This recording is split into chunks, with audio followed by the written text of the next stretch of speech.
Hello, this is tutorial number 2। आज हम servlet बनाएंगे एनोटेशन से। तो हमें सबसे पहले एक्लिप्स में एक नया वेब प्रोजेक्ट बनाना है।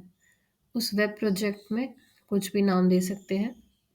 फिर हम अपना टारगेट रन टाइम सर्च करेंगे जो कि अपाचे सर्वर है। उसके बाद आपको कुछ नहीं करना, नेक्स्ट नेक्स्ट।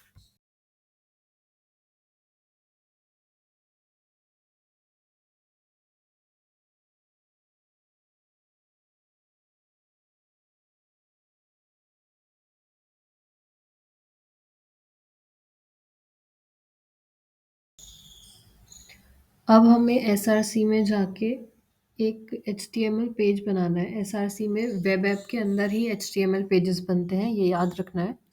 हम नाम देंगे index.html। उस एचटीएमएल पेज पे कुछ भी आप इंफॉर्मेशन डाल सकते हैं, कोई भी टैग यूज़ कर सकते हैं। और एक लिंक टैग जिसका लिंक हम यूज़ करेंगे अपने जावा पेज को कनेक्ट करने के लिए।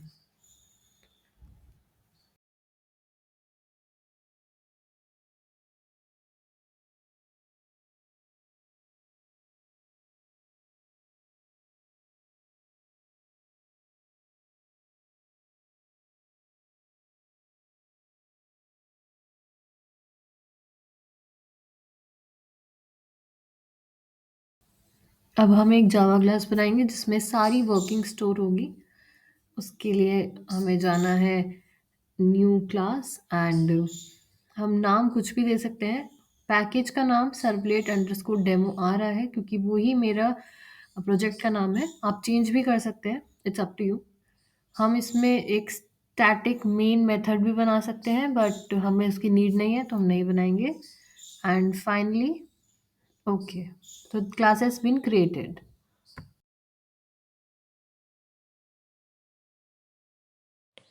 हम एक्सटेंड करेंगे H T T P servlet class जो कि सर्वलेट इंटरफेस को इम्प्लीमेंट करती है, इनहेरिट करती है। अब हम यहाँ पे देख सकते हैं इंपोर्ट का ऑप्शन आ रहा है, फटाफट इंपोर्ट करना है। Now we'll override the method service. अब हम लिखेंगे void service and okay, service method बन गया, लेकिन ओवरराइड नहीं होगा ये अभी।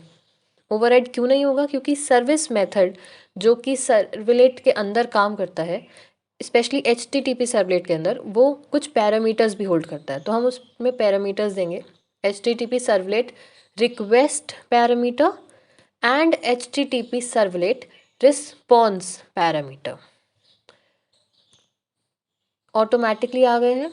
अब इसको भी इंपोर्ट कराना पड़ता है क्लास को, क्योंकि हमने ऊपर पूरी सर्वलेट क्लास को इंपोर्ट नहीं कराया है, पूरे सर्वलेट इंटरफेस को इंपोर्ट नहीं कराया है। तो इसलिए हम इंडिविजुअली सिर्फ वही चीज़ें इंपोर्ट करा रहे हैं जिसकी हमें नीड है।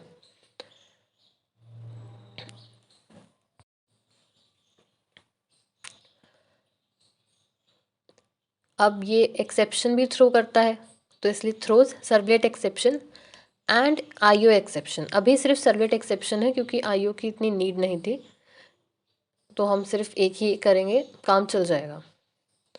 अब हम इसे ओवरराइड करेंगे, यानी जो सर्विस मेथड हमारे H T T P servlet class के अंदर है उसे ओवरराइड करा है हमारे मेथड ने। इसके अंदर अब हम इसमें एक प्रिंट स्टेटमेंट लिखते हैं, system.out.println। इसके अंदर जो भी लिखेंगे वो हमारे कंसोल पे शो होगा। क्यों? क्योंकि प्रिंट एल एन मेथड, जो system.out.println मेथड है, वो हमारे कंसोल पे आउटपुट देता है, ना कि हमारे वेब स्क्रीन के ऊपर। तो यहाँ पे से हमें अपने जो लिंक है AHREF वाला, वो ट्रिपल ए लिखा है मैंने, हमें वो चेक करना है।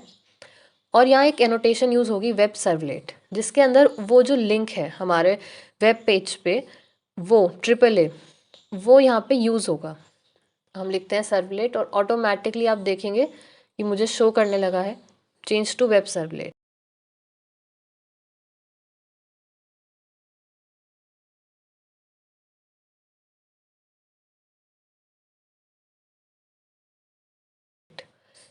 ऊपर इंपोर्ट हो गया है एनोटेशन। अब हम यहाँ डालेंगे /AAA या फिर जो भी लिंक आप देना चाहें वो लिंक। अब हम रन करके देखते हैं सर्वर के ऊपर, नेक्स्ट, फिनिश, रीस्टार्ट सर्वर कर रहे हैं हम, और अभी ये तो कुछ आया ही नहीं। पर ये इसलिए नहीं आया क्योंकि आप अगर URL ध्यान से देखें तो उसमें /AAA है, और हम यहाँ पे अपना कंसोल चेक करेंगे, यहाँ पे हमारा आउटपुट आ गया है। इसका मतलब हमारा जो हमने लिखा है कोड वो सही से काम कर रहा है। अगर हम यही HTML पेज को रन करते हैं तो फिर हम देखेंगे कि हमारे वेब स्क्रीन के ऊपर वो वेलकम टू ट्यूटोरियल नंबर 2 भी लिखा आएगा। जैसे कि अगर अब मैं रन करके दिखाऊं आपको, रन ऑन सर्वर, देखिए welcome to tutorial number 2, and हमने क्लिक किया तो अब URL देखिए /AAA, यानी हमारा वो लिंक हो चुका है और उसका आउटपुट आया हमारे कंसोल के ऊपर। This is servlet method. Thank you.